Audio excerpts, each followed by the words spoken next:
Good morning. This is virtually a very historic morning for not only the great state of Oklahoma, but the very fact that we've got some of the best talent that we can really find in the state, but even for our association. We have tried to do this in the past, but we've never been able to get everybody in one place at one time. And through their graciousness, and I know they've made a tremendous amount of friends around the state, and you're all in this room, so the first thing I've told each and every one of them, you're among friends. We are live streaming this morning to our website, so people who were not in attendance today will have an opportunity to view this. And based on the membership that we've got out there, we've got a tremendous amount of people who are sharing this morning with us. I think that, we need to start with the fact that we're virtually at the crossroads of history in the state of Oklahoma in a lot of our opinions. Crossroads in the fact that it's time for new leadership to take hold and move our state maybe someplace other than where we've been for the last several years. There's nobody in this room needs to be told that we've gone through virtually 3 years of budget failures in the state of Oklahoma. And as a product of the budget failures, core services have suffered, safe roads and bridges have suffered. A lot of suffering has occurred in the state of Oklahoma. And so on behalf of the 616 elected officials from the courthouses across the state, their deputies, their employees, our tribal friends that are in the room, and special guests, we welcome you here this morning. We know you could pick a lot of places to be here today, but you chose to be here, and I think that's quite an honor for us and for the people that's in this room. Again, talking about the crossroads of history, one of you gentlemen is going to be the 28th, only the 28th governor the state of Oklahoma has ever elected. So your place in history is going to be extremely significant. We forget how young our state is, and most of us in this room, counting myself, have virtually been alive half as long as the state of Oklahoma has been a state. So we've got tremendous potential ahead of us. So our goal this morning is everybody in this room has run for office primarily as elected official. So we've all heard the canned speeches that we give, and we've heard the canned speeches that you've given. We've heard the commercials. And what we'd like to do this morning is take a little different approach. You're among friends, and this is a conversation among friends about how your individual thoughts are about the future of our state and your vision to get there. There are no gotcha moments in this format this morning. We're going to ask you all the same questions. We're going to use the universal rule of tribal gaming. You'll be on the button, and then you'll be on the button, and you'll be on the button, if you've ever played Texas Hold'em. So, and we're going to start in alphabetical order. So I think we'll just, we'll jump into this. We want you to be extremely candid. These are the opinion makers in the courthouses and the counties across the state. So I think it's a great opportunity for friends to talk to friends. And I'm going to start with the first question. Well, the first thing we're going to do is let you have an opportunity to reintroduce yourself. We know that you know everybody in the room, everybody knows you at this point, but we want to give you a few minutes for you to just open up, again, who you are, where you come from, and we're going to go in alphabetical order as we normally do. So Mayor Mick Cornett, you're first. You have the floor. Well, first of all, thank you. It is good to be back, and I remember a year ago when we met at this very conference, and it's hard to take a step back and realize I've now had 2 birthdays in this campaign. And when I realized you only get so many birthdays, you think, wow, do I really want to spend them all in campaigns? But I can tell you how much Terry and I have enjoyed traveling the state and meeting so many of you and meeting your constituents across the state. I also want to mention that I have a great appreciation for elected officials. You know, I've run several times now as city council in Oklahoma City and the mayor of Oklahoma City, and now running for governor. And I understand what it means to put your name on the line and put it on a ballot and hopefully establish a level of trust between the voters and the elected officials. So if you decide to run again, they'll cast another vote in your favor. And I know many of you are serving your first term, but a lot of you have served more than one term. And obviously you understand that bond, that trust between the voting public and the elected officials and how important that is. And frankly, that's been disintegrating at the state level. And I hope you'll help me restore that faith in government that I think is so important. When you look at Oklahoma City's ascension, there are some fundamentals. And one of them is we've had a series of mayors who did what they said they were going to do over and over and over again. That's a very precious commodity. And when you start to move a city or a county forward, it's important to have a level of trust between the voters and the elected officials. And more than any audience that I will probably face all year, this audience understands that. Next, I want to talk briefly about infrastructure. Obviously, you've seen what Oklahoma City has done in investing in itself. We have to start looking at infrastructure as an investment and not an expense. Infrastructure would be the last place I would cut. First of all, it's a direct job. The moment those contracts are issued, people are going to work. And secondly, the private sector can create jobs off a good infrastructure system. Right now, as I travel the state through each of your counties, I see deferred maintenance out there. I have a lot of experience in helping to create jobs as a mayor of Oklahoma City. I try to picture myself bringing in an outside investor, standing in one of those areas where the roads are crumbling, and imply to them, I want you to invest here, knowing that they're not going to invest here until we've invested here. And lastly, I want to say a word about rural Oklahoma. I'm a fifth-generation Oklahoman, but the first in my family to not be a wheat farmer. Both of my parents, my grandparents, my great-grandparents are all buried next to a wheat field in western Oklahoma. And I've never felt disconnected to rural Oklahoma. But I understand and appreciate that if you're in rural Oklahoma and all you know about me is that I'm the mayor of Oklahoma City, it might not be your first instinct to think that's what we need in a governor. But I have a lot of experience in helping to create jobs. I've never felt disconnected from rural Oklahoma, and I'd love the opportunity to work for you, build a stronger economy, stronger education, and better roads throughout the entire state. And Gene, thanks for allowing me the opportunity to be here this morning. Thank you, Mayor. General Drew Edmondson. Thank you, Gene, and thank all of you for the invitation. Well, there are a lot more behind me than there are in front of me. Good to see you all here. What a great group of Oklahomans. It's good to be back. As many of you may recall, I was here last year, and it's kind of as the mayor indicated, it's kind of a neat deal to be going back to events that you were at last year and see some of the same people and get to talk about those issues once more. Many of you here, particularly if you're from northeastern Oklahoma, knew my dad, Ed Edmondson, but you might not have known that his dad, E.A. Edmondson, was a county commissioner in Muskogee County. And E.A. Edmondson raised his kids to understand the importance of public service and the importance of doing things not for yourself, but for the people that you represent. They instilled that in their sons. My father instilled that in his sons and daughter, and that's what we believe, and that's what I intend to do. You have taken it on the chin in the last, at least the last 4 years, if not before that, with the state taking at least $500 million a year out of the budget of the Department of Transportation. And a lot of that included your CERB money, County Roads and Bridges. And what you all are able to do in your counties is absolutely dependent upon the flow of that money.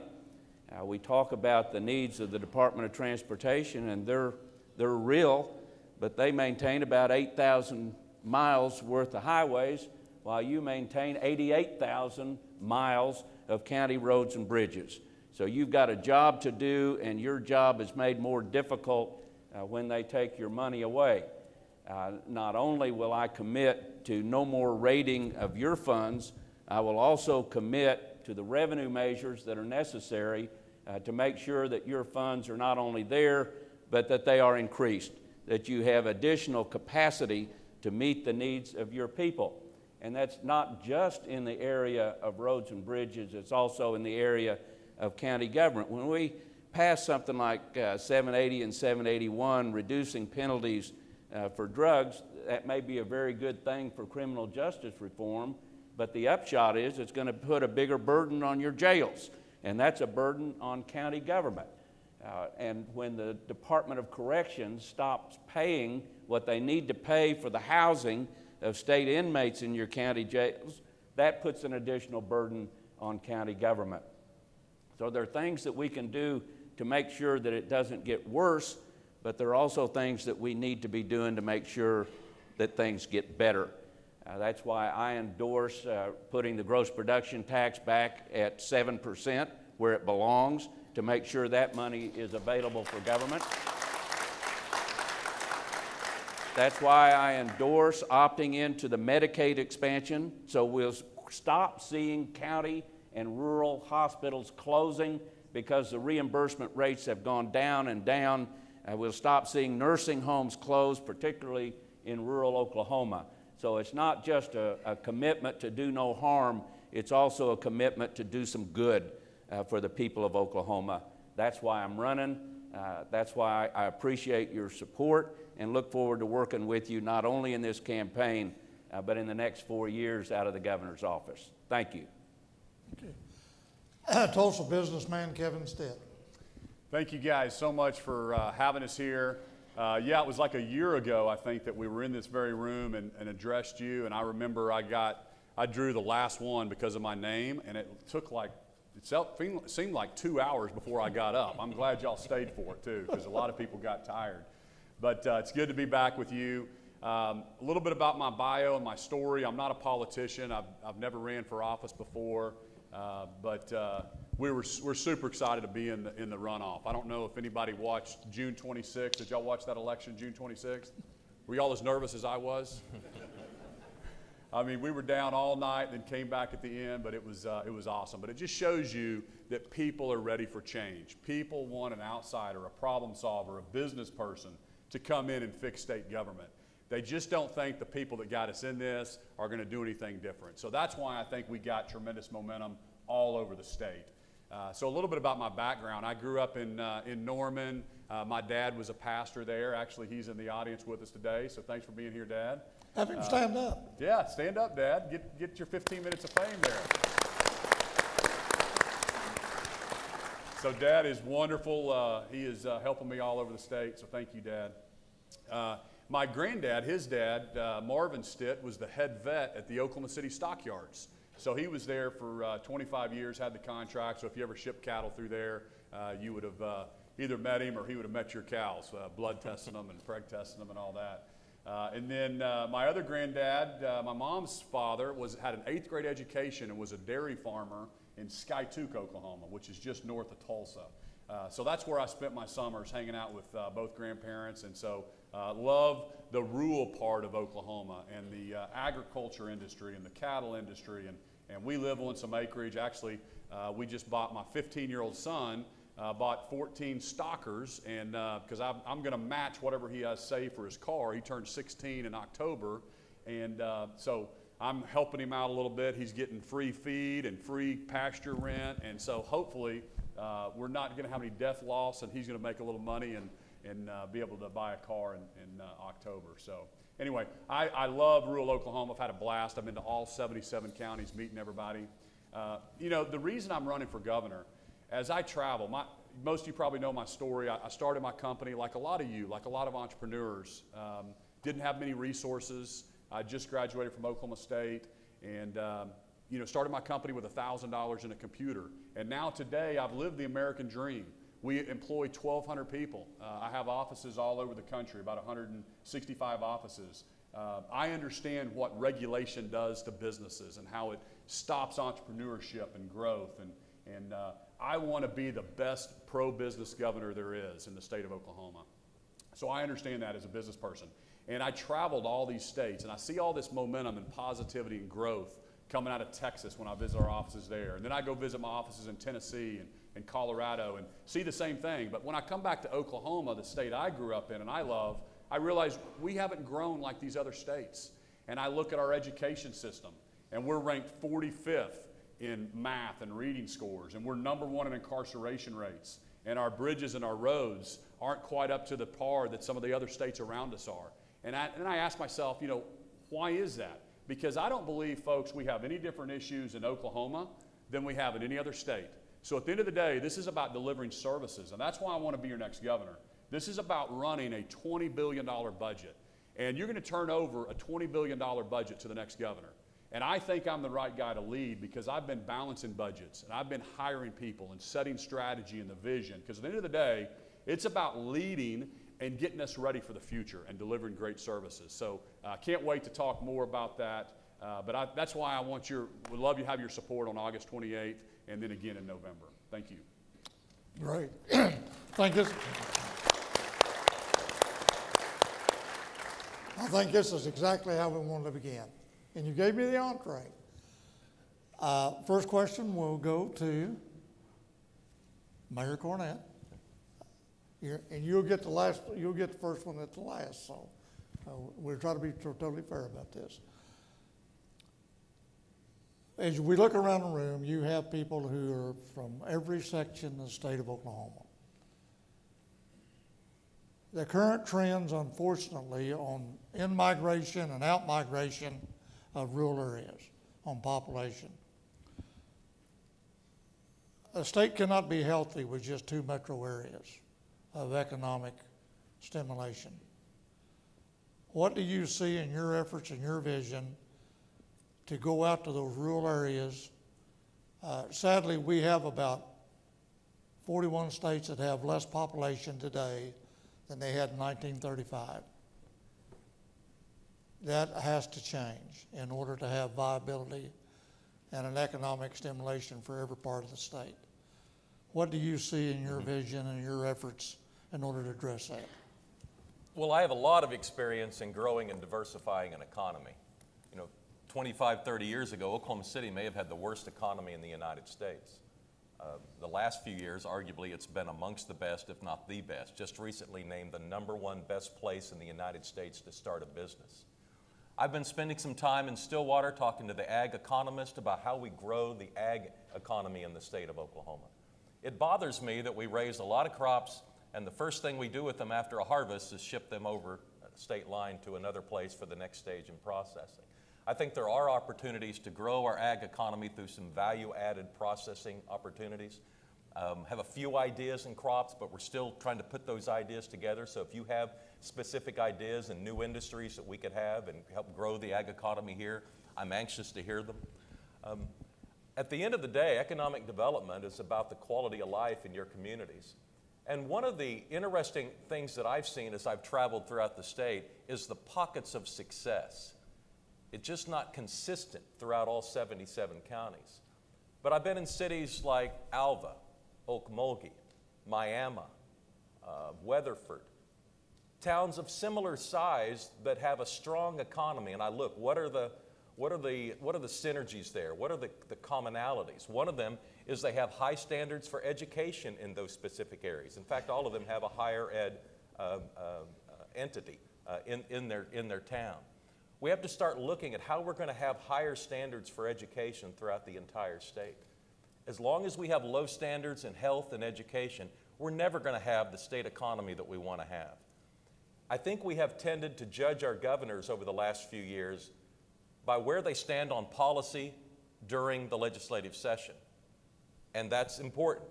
But I believe the governor is the one person who can stand up and control the narrative for an entire state 12 months a year, that can get out and talk to Oklahomans about what's truly important. There's nothing wrong with the DNA of Oklahoma, but we need some leadership.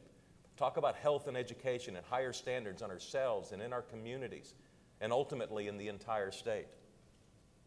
And lastly, I think we ought to build on our successes. There's a lot of reason to believe that over the next few years, the population growth in the United States is not going to happen in the biggest cities in the country, certainly not by percentage. It's going to happen in smaller places. The faster the world picks up, the higher level of technology, Moore's Law, and all those forces that are going to create these incredible levels of technology going forward should be an example that people are going to start seeking places where the pace of life might be just a little bit slower and might be just a little bit better. And I think we can be on the front end of that and renew Oklahoma, rural Oklahoma, in the ways that Gene talked about. But if you're looking for a governor candidate who knows how to grow and diversify an economy, I've got a track record and some data that I can show you that prove I know how to do it and get out there and help grow this economy. Because at the end of the day, we can't be rural versus urban and Oklahoma City versus Tulsa. We've got to break down those barriers. We're not a big and strong enough state to fight amongst ourselves and to think that we're going to be able to compete with the rest of the world.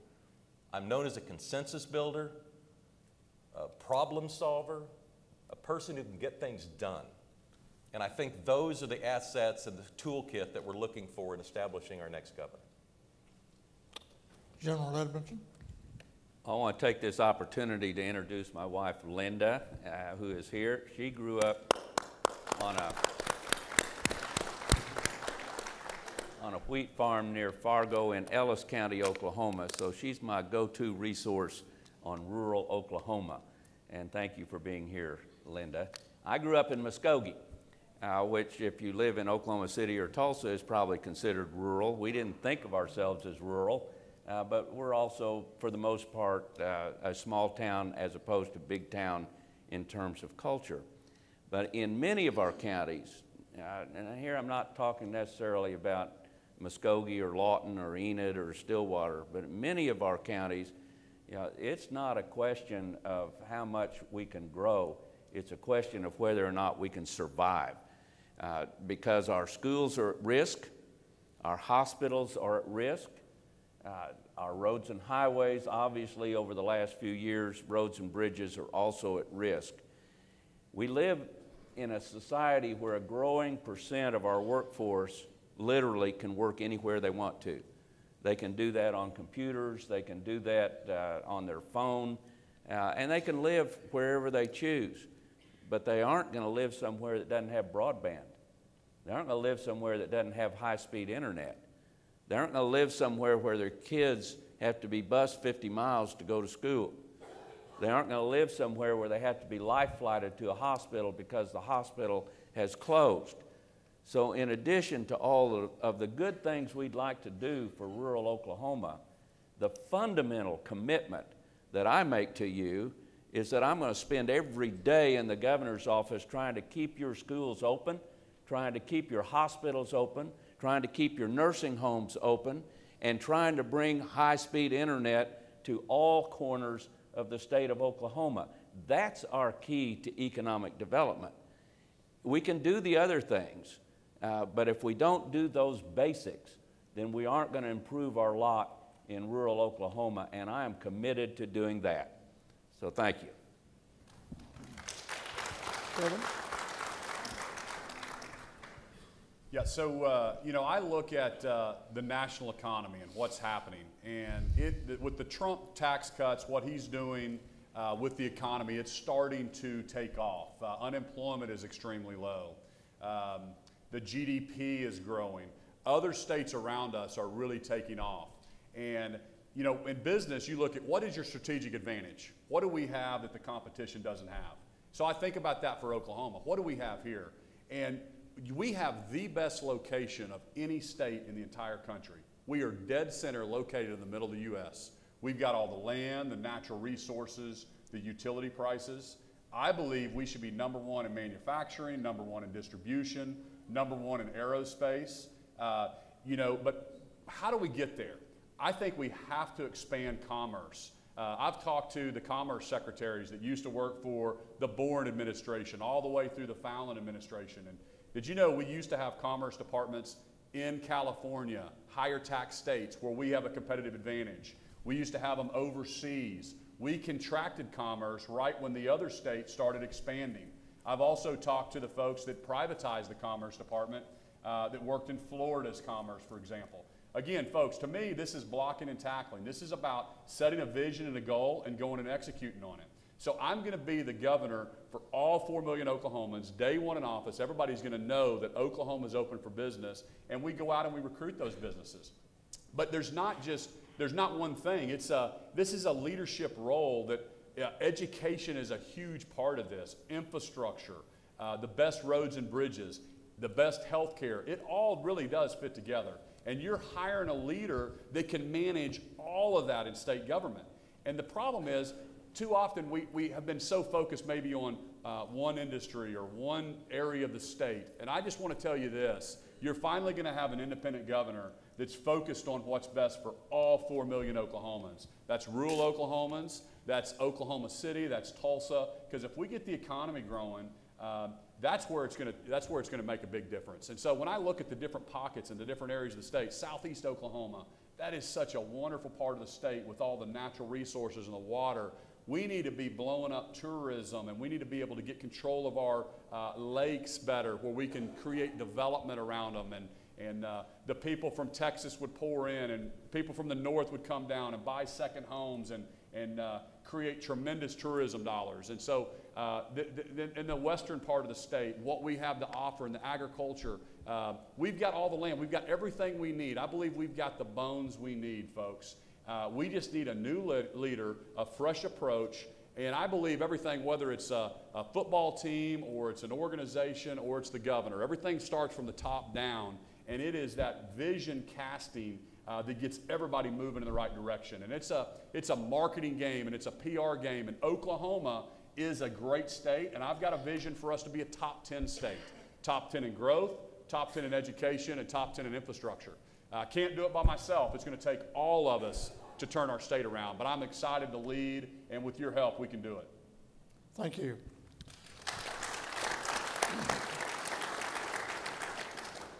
I think everyone in this room recognizes that we've probably crossed the last bridge, no pun intended, of easy answers. Everything is more and more difficult. Under the Oklahoma Constitution, the county government is a subpart of the state of Oklahoma. And it's written in the Constitution that mandates the effort that most of the people in this room perform for the public. General Edmondson, you'll be the first one to feel this.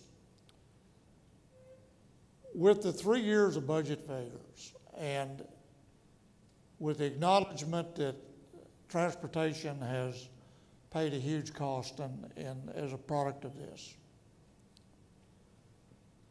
Past legislatures have had the vision and the wisdom that they established specific streams of revenue to address the very needs we just talked about. We all know there's a tremendous entrepreneurial spirit and homegrown businesses in every small town, small place in the state of Oklahoma that depends on infrastructure in order to get their goods to market and to do some of the things we talked about. But within this wisdom of the legislature, they established dedicated revenues for basic maintenance and operation for counties. It's affectionately called off-the-top dollars that's collected from actual users of the highway system, whether it's the county highway system or the state highway system. ODOT gets the same thing. These dollars come in, and the wisdom of the legislature was to dedicate that so future legislators looking for an easy answer to maybe the budget failure couldn't reach out and take that and divert it to other functions of the state. You as governor, what is your commitment and your feeling about off-the-top dedicated dollars that are currently going to the efforts of the people in this room? Thank you, Gene. I would support maintaining that. I don't see no reason to set it aside. I think that makes perfect sense. As a general principle, I wouldn't be crazy about taking other sources of revenue. I would want to study any other dedication to any other purpose to make sure it makes as much sense as that does. But in terms of the dollars that are currently going to M&O, Department of Transportation, and county government, I would want to maintain that and make sure that it works properly. And there are other sources that we can look at. The Supreme Court has opened the door for us to start taxing internet sales, and that is an area that we need to explore. It's not a tax increase because people are supposed to be paying it anyway. It's just making sure that our in-town merchants can compete with the internet in terms of sales. And the good thing about that in terms of rural government is that a town might not have a Walmart, but if their people in that town make internet sales, that money would come back to that community whether they had a Walmart store or not. So we'll have many communities in Oklahoma that will start benefiting from internet sales tax collections that are not currently doing it. So I would support the one that you mentioned. I would be leery about others, even though I was pretty instrumental in getting the tobacco money into the Constitution so the legislature couldn't raid it. And that's worked out pretty well. But I support the maintenance and operation funds for county government. Thank you. Kevin? Thank you. Yeah, so obviously the gasoline, the road tax, the car taxes, those should be set aside for transportation, infrastructure. We shouldn't be allowing to pull it out and spend it somewhere else. I'm going to look back at the caps. I know they've capped you on certain things for your CIRB funds and how the legislature sometimes takes money here and spends it here. And that's really the big picture that I want to talk to you about, because the more I get into this, folks, we spend $20 billion in our state, okay? And I said it before, the next governor is going to be charged with how do we disperse and how do we deliver services in this entire budget, right? The problem is the legislature only controls spending of $7 billion. It's a very small portion, right? So there's this off the top dollars and off this money, and there's gamemanship that's played. Ultimately, at the end of the day, we've got to have more accountability and transparency with how these dollars are spent. And so when I think about the 120 different agency heads, there's not a lot of accountability. So day one in office, I'm going to ask the legislature for the authority to hire and fire the agency heads, not for a mean purpose, but for a purpose to deliver better services and to be more accountable. So the right question is, how many employees should the Department of Transportation have? How are we getting those dollars in there? How is the red tape affecting getting dollars into the counties and the roads and your projects? How do the 8 different divisions of ODOT set up? Are the right people leading that? Those are the kind of questions that you have to ask, and you want a leader that's independent, that's thinking about moving the whole team forward. The other thing on the budget process, we're so fortunate to have the oil and gas and have the agriculture industry in our state, but we know that those industries are cyclical, right? They go up and down, and so every decade or so we go through a downturn. So I've started having our team study how much do we need to stabilize our funding so we don't go through these downturns and have to cut core services or have to bang on this industry or that industry. Did you know it's only $2 billion? We need $2 billion in our stabilization or rainy day fund, or we would call it a savings account, right? That's all we need to weather some of these downturns. The problem is our Constitution only allows us to have $1 billion, okay? We just vetoed, the governor vetoed a vision fund that would allow us to stabilize that. Until we get that stabilized, then when we do have a downturn, the legislature is always looking for this account that they can take and this account and not funding. The problem with doing that in your industry is these are long projects. You've got acquisitions, you've got engineering, you've got all the things that it takes to get those projects going. And if they pull funding year 3 or year 4, that's a problem. And so we've got to make sure that's stabilized. But again, it's a big picture. You can't just isolate one issue. You're hiring a leader to run this whole thing. And we go talk to every industry. And I go have to talk to this industry and that industry, and I know we're in transportation today, but I want you to know, I tell every industry, I'm not going to be the governor just for your industry. I'm going to be the governor for all 4 million Oklahomans, and you're going to have somebody that's going to put the plan together to deliver better services and protect the funding that we need here for, obviously, the transportation. Yeah. Mayor? Yes. Well, first of all, the M&O fund, absolutely, we should secure the funding, but even that's not going to be enough. There's deferred maintenance throughout this entire state. I've seen it. When I go visit my mother-in-law who lives on a rural county road in Craig County, I still have to get in my 10,000 steps a day, and so you want to see county roads, go walk them. And I have done that for hours, walking those county roads and looking at them up close. And with the background as the mayor of Oklahoma City, obviously I look at roads and infrastructure with a pretty keen eye and trying to look at how those roads are maintained. So I have, I think, an experience of being able to see infrastructure for what it really is. We have a lot of transportation opportunities in this state, largely because of our central location. We're the middle of the country. And you see 3 interstate highways that come into this state and exit on the other side. A lot of opportunities there. We have a lot of county roads and smaller highways. We have more road miles per population than most states around the country. So we're going to have to continue to invest more than our share into transportation dollars to keep our road network up. I have experience in growing and diversifying an economy. But it's going to be a lot more difficult for me to do if we have deferred maintenance in our infrastructure system. That has to be a priority going in. As I said earlier, I can't bring in outside investors, outside capitalists, and imply to them, I want you to invest here, if they look down at a crumbling road and say, well, you haven't invested here. That has to be where we start. You know it, I know it, and those outside investors who we're trying to bring into Oklahoma are going to realize that we're ready to do business. We're serious about helping them be successful by creating jobs in Oklahoma. Very good. Virtually everybody in this room, yourself included, pay their fair share as a product of W-2 earnings. The tax bill gets paid when you get your check. Mr. Stitt, you'll be the first. What's your thought about sunsetting specific industry incentives based on this cyclical pattern you talked about? To give someone a tax incentive for the history of our state affects future funding and current funding.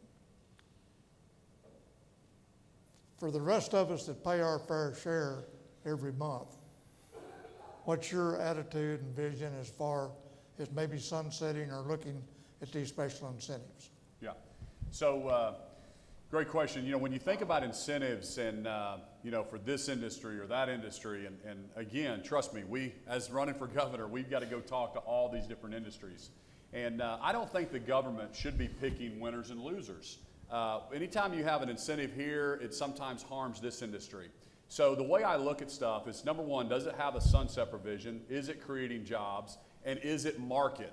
The way I define market, it's what the other states around us do and what is their competition. The best example for that, I'm in the mortgage business. So if market today is a 4.5% 30-year mortgage, then I need to be at 4.5% to earn your loan, right? If I had a 5.5% rate, I would make more money, but I would never get your loan. So I can't do that. I've got to be market. Well, I certainly don't need to give you a 3.5% rate either, okay? I need to be market. So that's how I think of every incentive, everything with what the states around us are doing. And face it, there's occasions where we have to compete for businesses, incentives to bring people in. And I'll give you one quick example. I was over in Muskogee meeting with their economic development folks at the port. And they had a German auto company that wanted to move into Muskogee, and it was between our site here and one over in Kentucky. We offered 5 years property tax abatement. Kentucky offered 15 years, all right? So we lost this company. They were going to invest $200 million, employ 300 people over 10 years of just property tax abatement. So that had a sunset provision on it. As we all know, raw land property taxes are very, very small. So call it $5,000 a year. So we lost that opportunity for $50,000 that had a sunset provision on it. We had to do it to compete with other states. It would have been great for that economy. Yes, if they invested $200 million and built the facility, then the property taxes go up. But if they never came, it's a lost opportunity. So those type of incentives I really like. But the other stuff I will absolutely look at and make sure it's market. And that's all business people want. We want a level playing field. We don't want anybody to have an advantage over us, but we don't expect an advantage over anybody else. So as governor, I'll make sure that there's never an opportunity for an industry to leave our state because they have a better opportunity in other states surrounding us. But I'm not going to be picking winners and losers against other industries. Okay. Yeah. Mayor? Well, the wind industry got over-subsidized, and I think the oil and gas industry has a right to be upset about that. But the real issue was when they put those incentives in place many years ago, they didn't sit back and ask themselves, hey, what if this works? What if these incentives do create a wind industry? There was no exit strategy. There was no opportunity for them to review it on an annual basis and say, we ought to make this adjustment or that adjustment. The wind industry is very sophisticated. They're not naive enough to think that those incentives were forever. I have a lot of experience in dealing with the incentive packages that are available to elected officials and government economic development professionals. In Oklahoma City, while I was the mayor, we created over 100,000 new jobs, over 10,000 new businesses. So I understand the incentives. And for the most part, the ones that are available to municipalities and to the state are performance-based. And generally, the incentive is put into place, but the recipient doesn't get anything until they come in and create the jobs and pay the taxes, and then they are typically reimbursed. Now, there's all sorts of different formulations of that, but that's the basic principle of it. And that's a pretty standard opportunity, and we've been competitive. We don't win every economic development deal in the country, obviously, but we win our share, and we have a lot to sell. When you look at the low cost of living in Oklahoma, if you look at the low traffic congestion, we have a quality of life and keep the low cost of business that a lot of businesses and larger entities on the East and West Coast, you know, they don't take those things for granted the way we do. We've had a lot of success in bringing in jobs from the West Coast, and there's no reason that can't continue. Incentives are a necessary part of creating jobs in this day and age. None of us like incentives, but we have the incentives in Oklahoma that allow us to be competitive, and I support the ones we have in place and think we ought to continue to be creative because we've got to continue to create jobs and continue to create the workforce to fill those jobs. General? Thank you for the question. You know, some basic principles are going to govern how I look at these down the road. Is the incentive designed to create jobs, and is it likely to succeed? That's one thing. Is the incentive for some other purpose, like the incentive for historic buildings, preservation, things of that nature? Not really intended to create jobs. It's intended to preserve our heritage. Although I think as it played out in Pawhuska, it has had a lot to do with boosting the economy and creating jobs, but that isn't what it was for. It was to make sure those buildings didn't go away, that they are preserved. So we look at these to see if they've done their job or if they failed to do their job, and if they have done either. If they've done their job and they're finished, then they need to be done away with. If they have failed to do their job, then they need to be done away with. If they are doing their job and are still needed, then we need to keep them. And let's be specific on it. The gross production tax was reduced in order to encourage horizontal drilling and hydraulic fracturing. It worked. It's done. They are extracting billions, not millions, of dollars worth of assets underneath the soil of the state of Oklahoma. They don't need to be subsidized anymore. So let's put the gross production tax back at 7%. The capital gains loophole, where if you get money from capital gains, you don't have to pay income tax on it anymore. It was intended to spur investment, and that, they said, would generate more revenue. Well, this is going to surprise you, we have a commission that looks at tax incentives. You can't do anything without having a commission anymore. So we got a commission. They hired experts. The experts said, yeah, it generated some revenue over a 5-year period. The capital gains loophole generated $9 million in additional revenue. It cost us $475 million in lost revenue. So the expert says this one never did its job. It needs to be done away with. The commission voted to keep it, inexplicably. You know, I get rid of the commission and keep the experts. They are now estimating it would bring in $130 million in additional revenue annually if they just paid the 5% income tax on their capital gains. The Senate voted to do away with it. I think it needs to be done away with. Those kinds of incentives that never worked need to be eliminated. Need to look at them one at a time, decide whether they've done their job and they're finished, or whether they never performed and they need to be eliminated. Wind is a catchy deal.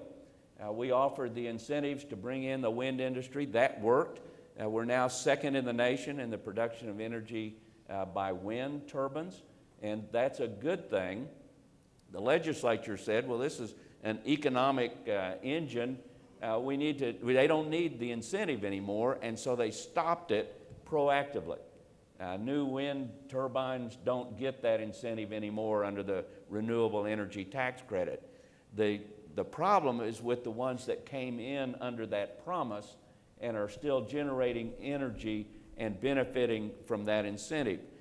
On that, if we didn't have a cutoff date when we gave it to them, or if the cutoff date is still some years down the road, I would be very leery about removing that, because it sends a message to industry all across the United States on whether or not Oklahoma is good at its word. If we make a promise and it ends up being a bad deal, you know, sometimes we just have to swallow that and go on. And I would do that in this instance so as not to drive away prospective industries down the road. Thank you. Mayor, you brought up in your comments about where we are geographically in the United States. And if you were talking to someone in Colorado and you were encouraging them to come to the state of Oklahoma,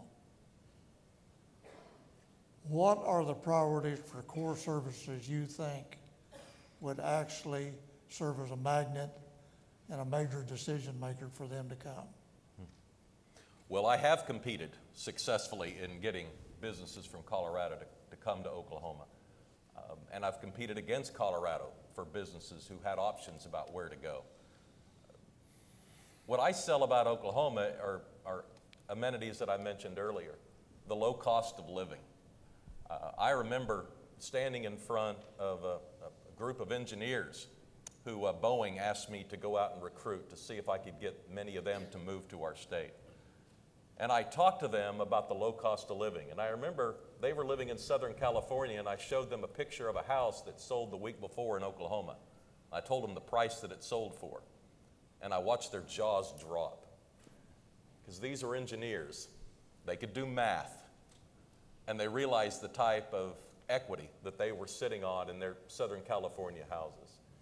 I talked to them about the lack of traffic congestion. These were young people, talented people, but they were spending more than an hour each morning, each way, getting to work. And no matter how good your job is, that starts to weigh on the quality of your life.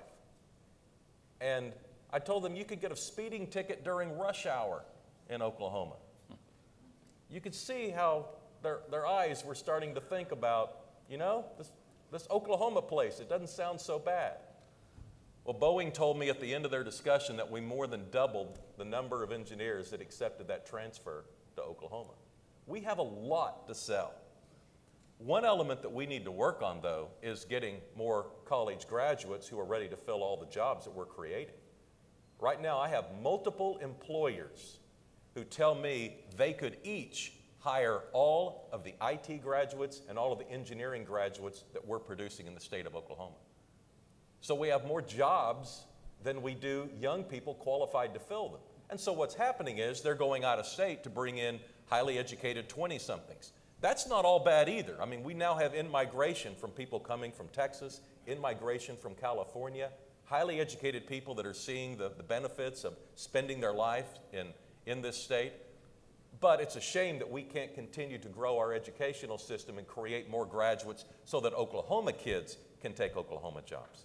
We can do that too, but we've got to have higher standards in the state of Oklahoma in health and education.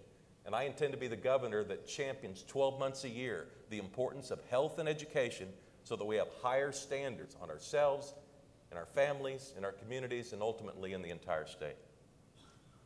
Gene, thanks for the question. General? If I were trying to make that case today, I would talk about abundant energy, abundant water, a good highway system, in addition, rail transportation, water transportation, a workforce that wants to work, a career tech system that can match the job requirements of any industry with a course that they can create and offer. You know, these are the things that are in place. What I would like to be able to say is we are improving our investment in education. We're moving out of the high 40s, 49th in teacher salaries, 48th in per capita expenditures on education, #1 in cuts to higher ed. We are #1 in all the states in cuts to higher education. Alabama's a distant second. You know, I'd like to say we're moving the needle on incarceration where we're not #1 in locking up men and women in the state of Oklahoma. We're bringing those down. I'd like to encourage not only healthy lifestyles, I'd like to put the funding in place for the people who can provide inoculations to our citizens, that can provide health education to our citizens, that can have the assets in place to provide the resources, not just the inspiration, but the resources. You know, we have caseworkers at DHS with 1,500 families in their caseload. That is unacceptable. And the word that I get from economic development experts in Tulsa and Oklahoma City, and I hear the same thing in Miami and Tahlequah and other places that I've visited, and some of the things that Mayor Cornett has talked about anecdotally. CEOs say, why should we invest in Oklahoma when you're not? So the biggest economic development tool that I would like to have is the ability to say, we are moving up. We are taking care of our problems. We are providing a good education product to our children. We're improving the salaries of our teachers. We're increasing the ADA allowance to our schools. We are lowering class sizes. The children of your employees will get a good education in the public schools of Oklahoma. And when I can make that case, then we can bring industry to Oklahoma. Thank you. Kevin? So, you know, if you're trying to recruit a company to come to our state, first off, you need to know what industry it is, right? We would then find out what their needs are, what they're looking for. I recruit other industry leaders that are successful in our state to go up with me to meet with them. But #1, you're going to have a governor that actually goes up and meets with them. You know, I just heard horror stories about missed opportunities because as a chief executive, when companies want to move here, they do want to meet with the leader of the state. And a lot of this is about relationships. It's blocking and tackling. There's no real secret to how to start a company and how to grow it. I mean, it takes hard work and hiring the right people and setting big goals and a vision and working your tail off every single day. And as governor, I'm going to do that. And I'm afraid what happens, folks, every 4 years we have candidates that come talk about what they're going to do and they don't actually want to ever go execute on it. Y'all remember Steve Largent? He came to visit me. We were talking in my office and talking about all the issues Oklahoma's facing. And he said, Kevin, this is the same issues we're talking about today. It's when I ran for governor 15 years ago. We haven't done anything about them. Folks, I'm going to be the governor that does something about them. I want to move Oklahoma into the 21st century. There are a lot of issues, but if we have an independent governor, somebody focused on growing, I will get out there and make us top 10 in growth. We'll figure out what are the impediments for entrepreneurship and business and growth, and we'll do it. I mean, I tell people I'm a conservative because I've lived the American dream. I started my company. I believe in individual initiatives and free enterprise, and you can do anything you put your mind to. Actually, democratic policies are better for me personally. They're better for me. Once you're already established, you've already got your company, you're already in the game, then yeah, create more barriers to entry and more regulations. But that is harmful for the middle class. That's harmful for growth and entrepreneurship.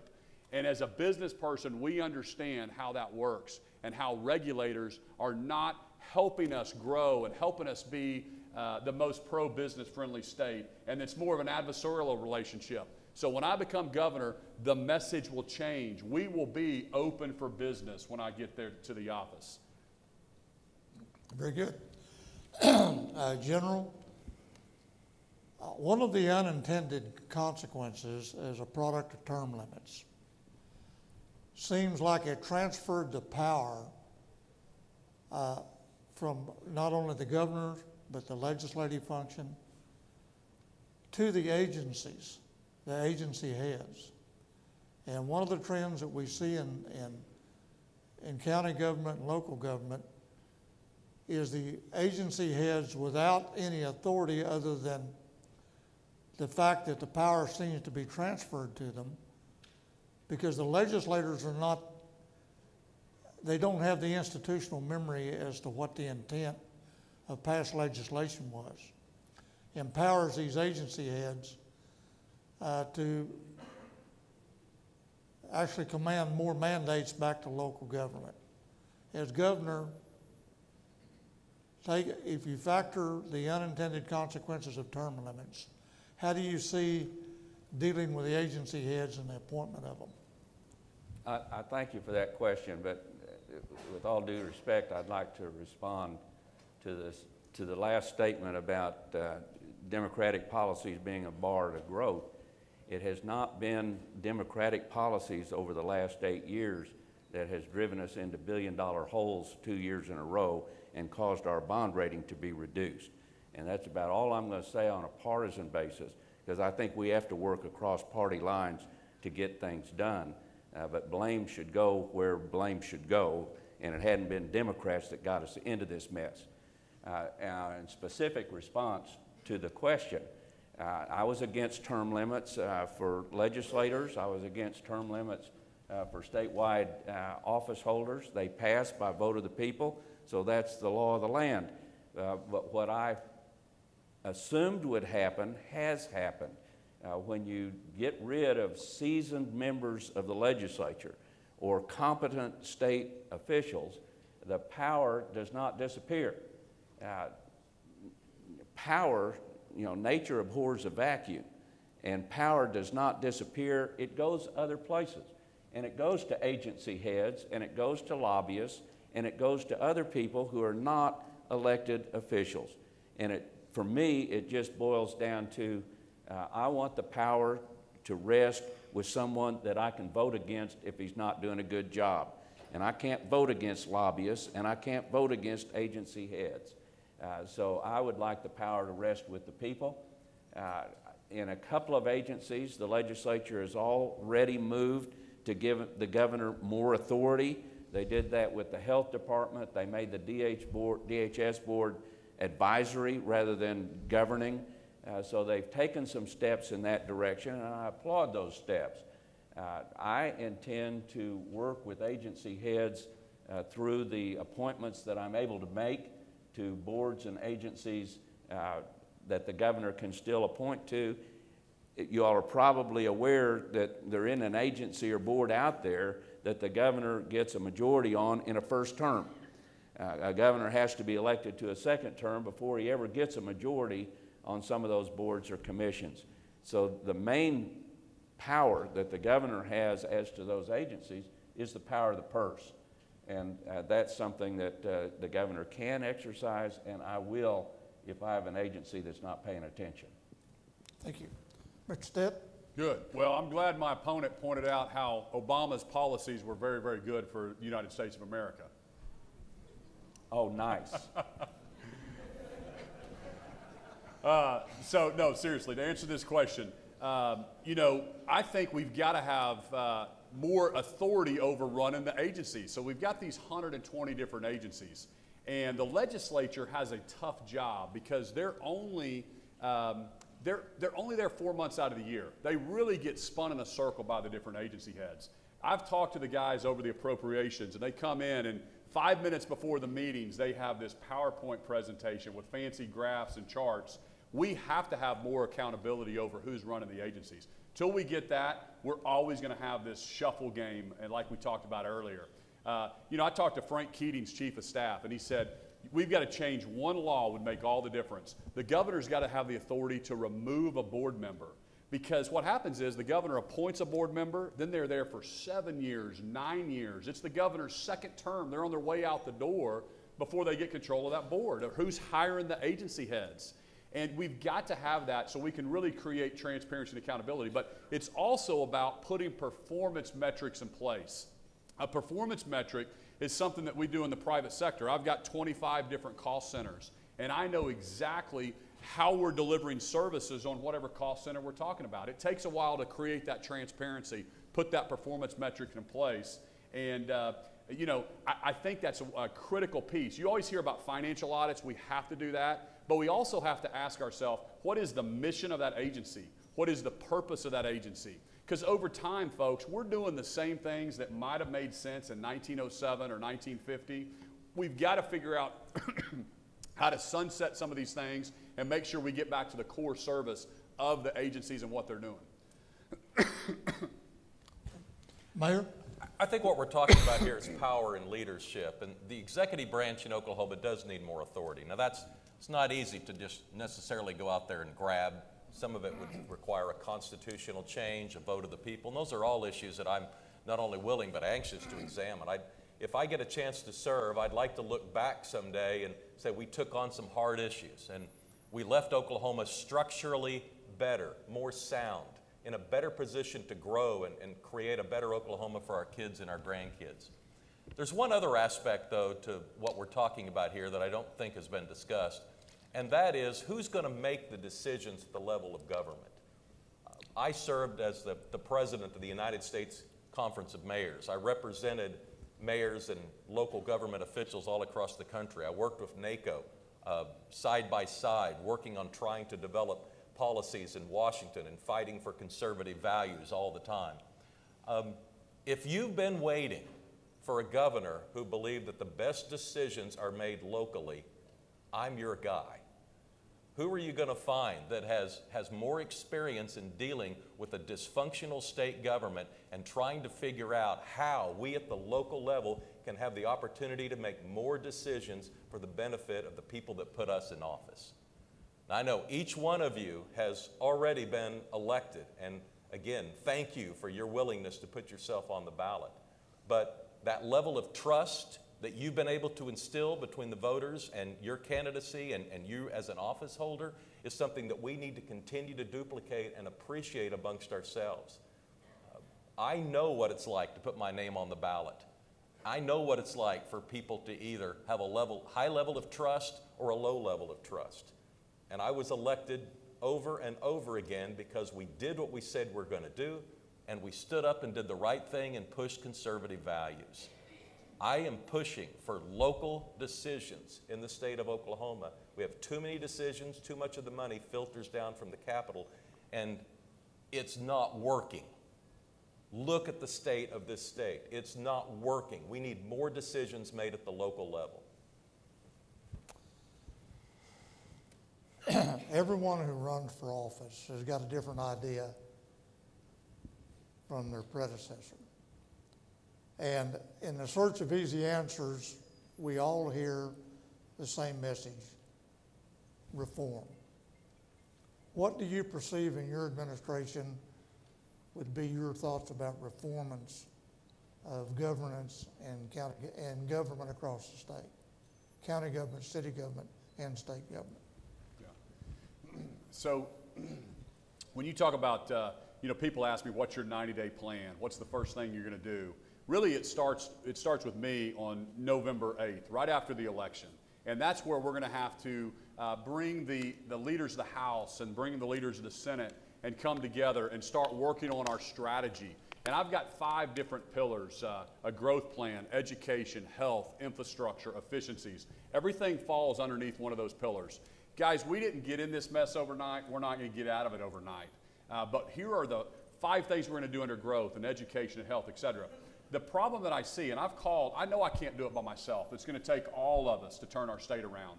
And I've called all 101 House members, all 48 senators, started having lunch and dinner with them. And I asked them kind of a similar question. How can I lead? How can I do a better job? And you know what they all tell me? They just say, Kevin, have a plan and meet with us. Come hang out with us on the 4th floor. We don't know what the strategy and the direction is of our state. And you see that in the governance. There's 149 of those folks, and they throw in 2,500 new bills every single January. Did y'all know that? Did y'all know 2,500 bills come in from every single direction because there's not an overarching theme and direction. And so the biggest thing to me is sitting down with those guys, bringing the smartest people in the room under these different topics, and then coming up with a game plan and going and executing on it. Our company grew 20% last year, even though our industry was off 15%. Rates went up, there wasn't as many loans being done nationally. We do about 3,000 home loans a month. But we grew because we had a plan. We knew what markets we were going to go into, how many loan officers we were going to hire, et cetera, et cetera. So to me, it comes down to blocking and tackling, having a plan and executing. But it's back to that leadership piece, bringing the people together. So I envision walking to the microphone with the Speaker of the House and the President Pro Tem, and rolling out the plan, and then going to all 77 counties, because the governor gets the microphone and say, here's how I want everybody to judge us. Okay, here's the baseline in growth. Okay, here's where we're going to move to. Here's where we're at in education. Here's the plan to move the needle. Here's where we're at in healthcare. Here's how you're going to judge us. That is going to help me more than anything. When you guys get behind that and you know what the plan and the metrics are, that's going to help me push the legislature to actually act and move us forward with our game plan. So I think that's kind of how I approach the leadership of it. And I can't be an expert in every single different field, but I am good at hiring the right people, getting everybody together and moving in the right direction. And that's how I'm going to lead the state. Mayor? Well, I would just... Everybody can clap. I mean, these guys are all friends, so let's reinforce them. Let's be enthusiastic about their ideas. I think that each and every one of us is impressed with the intellect and the vision they got. So let's become immersed in this deal. That's what it's all about. Mayor? Leadership is more art than science.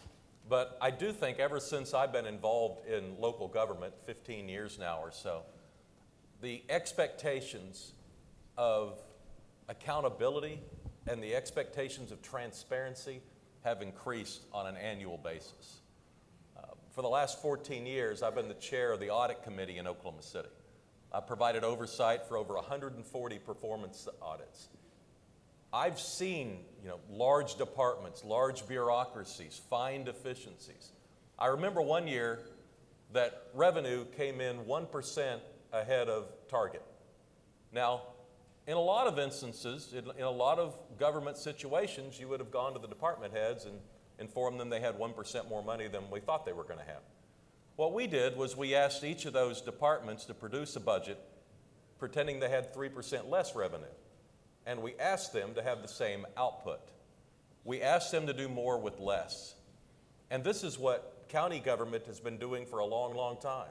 This is what the private sector has been doing for a long, long time. But I don't see that type of relationship between the agency heads and the individual budgets at the state level. Apparently, doing more with less is not their first instinct. But I want you to understand it's the culture where I come from. I expect efficiency. I expect accountability. In Oklahoma City, we have the highest municipal bond rating that the rating agencies will allow a municipality to have. The state got downgraded a year ago, and we were warned if we didn't get our act together, they're going to downgrade us again. So we've got to get our fiscal house in order, and a lot of that starts with the leadership and having higher expectations on accountability and transparency. Very good. General? One of the things I'd like to see is a little more ability of the governor to exercise the power of the line item veto. It exists on paper, but when they do lump sum appropriations, a line item veto doesn't do you a whole lot of good. I spent 10 years as the DA in Muskogee County. Every Monday morning, unless I was in court, I was in the county commissioner meeting. And I saw county commissioners making decisions one piece of paper at a time on the funding of county government by signing the warrants and making sure the expenditures got done. The governor does one signature, and there it is.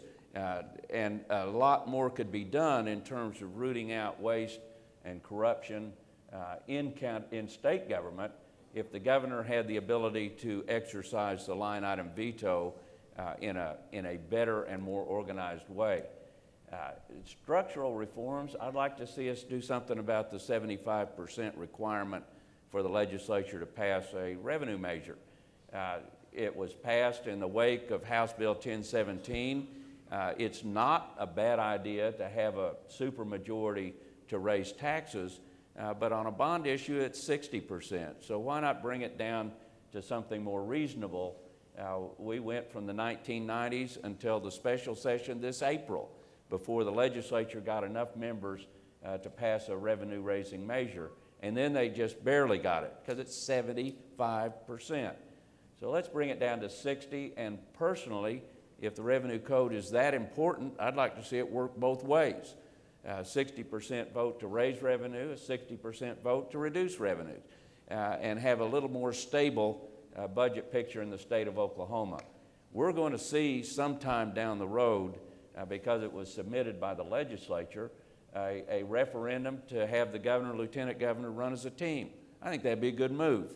I think it would provide more continuity. The governor should have a lieutenant governor that he or she can trust and work as a partner with, and all too often that is not the case. And that's not necessarily a party thing either.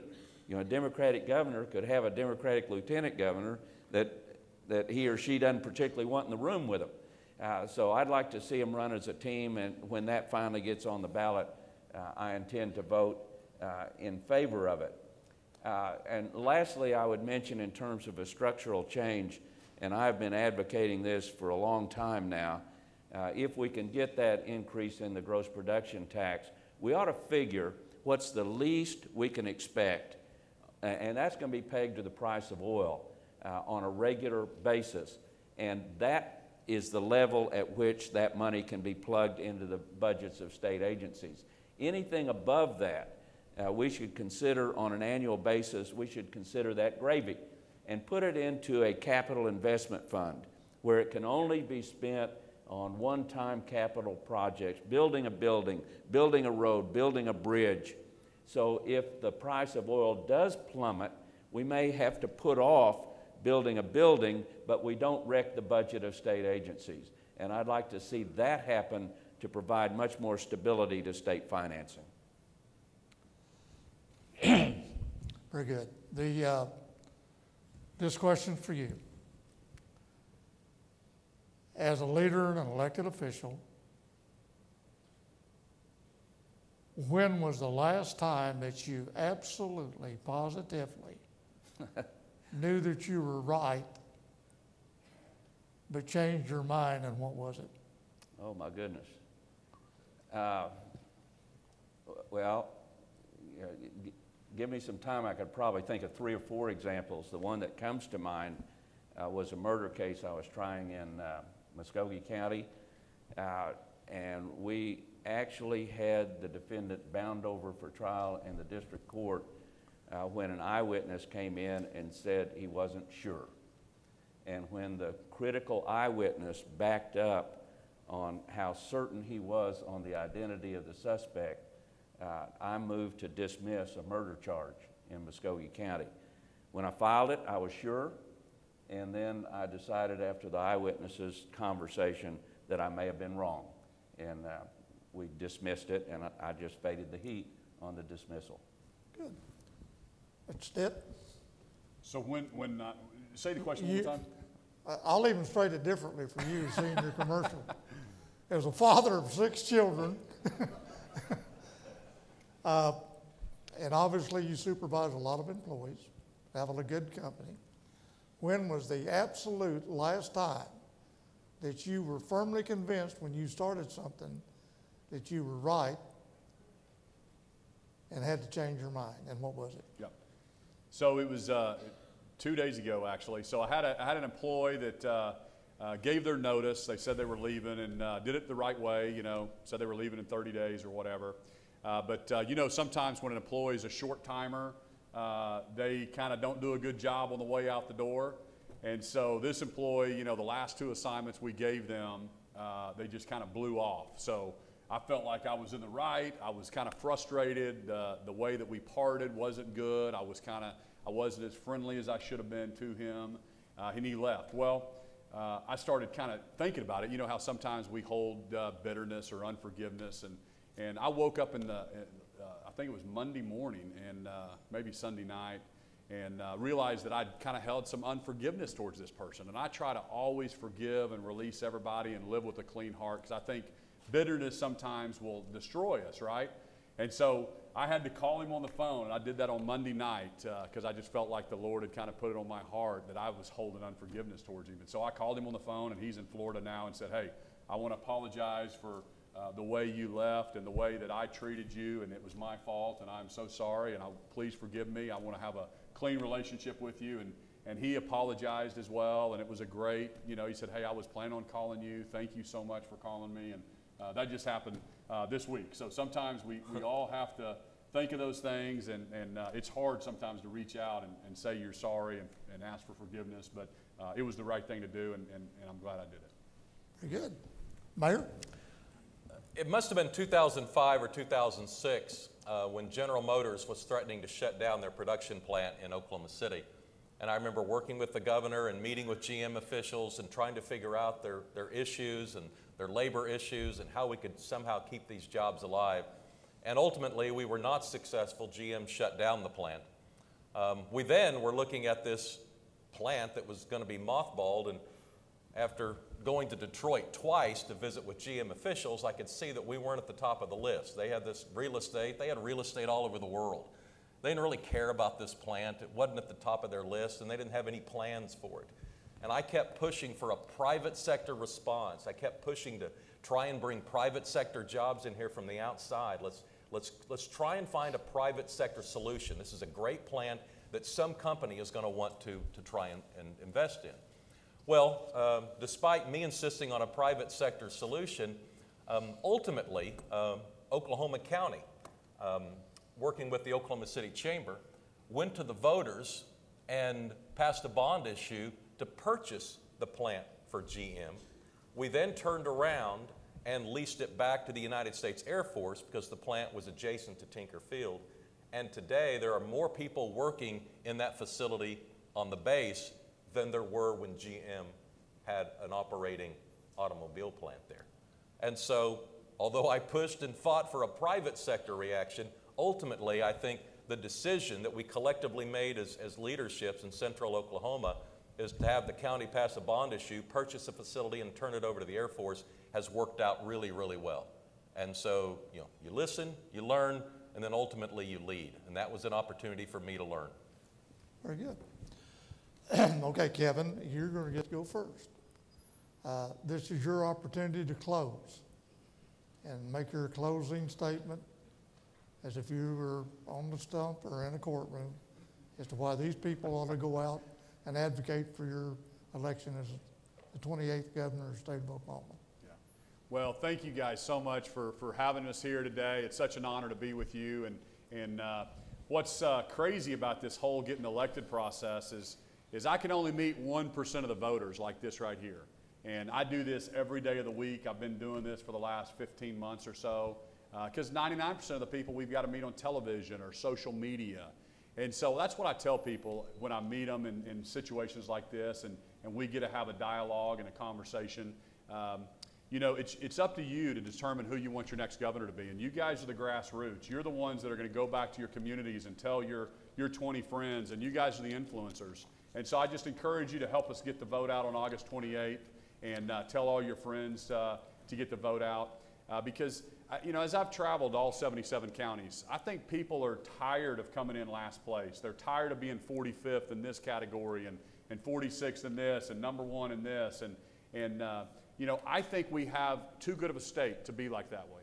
I think we can be top 10. I think we can be top 10 in growth, top 10 in infrastructure, and top 10 in education. But I think it's going to take a problem solver, an outsider. I somebody from outside of state government to get in and lead us. Because at the end of the day, and I've said it multiple times today, I think this is about running state government. I think it's more like running a business than anything.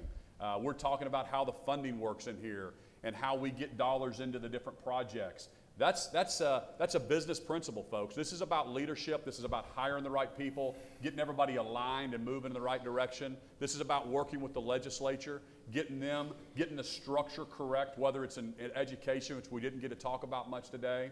And I think that's why I'm the right leader. So when I get there, you know that you're going to have a governor that's focused on what's best for all 4 million Oklahomans. And I'm going to take advantage of what's happening with the economy nationally. We're going to get our state growing again. We're going to prioritize education. We're going to make that top 10, and we're going to start moving towards that. We're going to prioritize the healthcare system, and I'm going to end politics as usual. It's just so frustrating, the self-dealing that goes on in politics, and so I want to shine a light on that. And but I can't do it without your help. So get the vote out on August 28th. Get involved in our campaign. You can go to stittforgovernor.com. And let's go win this next round on August 28th. Thank you.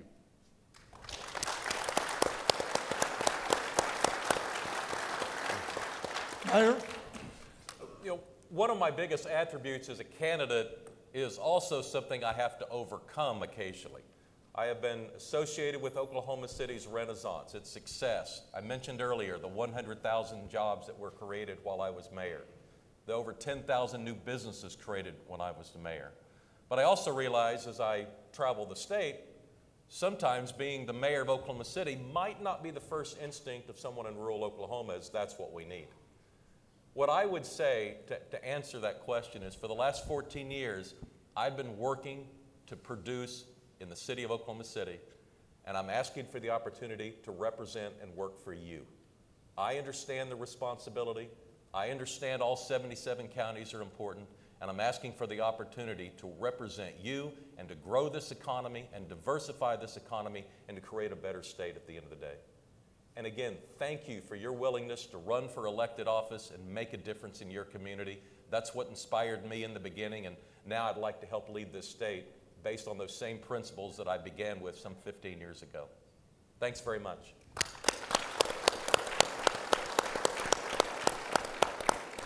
General? Thank you, Gene, and thank you for moderating and for hosting us at this discussion. I have to amend my last answer in retrospect. You made me go first on that. I knew if I thought about it, I could think of other times I've been wrong. And I think the most recent would be any discussion I've had with Linda over a definition. We go on walks in the morning, and we can't wait to get back to the house so we can look it up. And she is always right, and I'm always wrong. So, and you talk to her later, she'll be able to tell you the last word that we had an argument about. I do ask for your help and your support, and my commitment to you. You know, I've spent 10 years as DA working with county government, working with my commissioners and the other state county officers in the building. We opened section lines, we closed section lines, we built a jail. We acquired property. This was during the savings and loan bust when some of our little savings and loans went out of business. We acquired those buildings for county government, and they were available for us for expansion and growth. So with all due respect, I don't think that there's anybody running who's had more experience and more time and on the ground working with county officials than I have. I would like to take that expertise to the governor's office, continue working for you. I can assure you that no one will work harder to make sure that the water in southern Oklahoma is protected, to make sure that the schools that we have scattered around the state of Oklahoma, the career techs and the colleges are properly funded, to make sure northwestern Oklahoma gets high-speed internet and broadband. I'm going to work on that. To make sure that your hospitals stay open, your nursing homes stay open, and your schools stay open. So I would like to work with you to make sure that your counties and your districts are vibrant and growing and prosperous, and that your constituents are happy with both of our work. So I thank you for the invitation. I thank you for the work we've done in the past, and I look forward to working with you starting in January.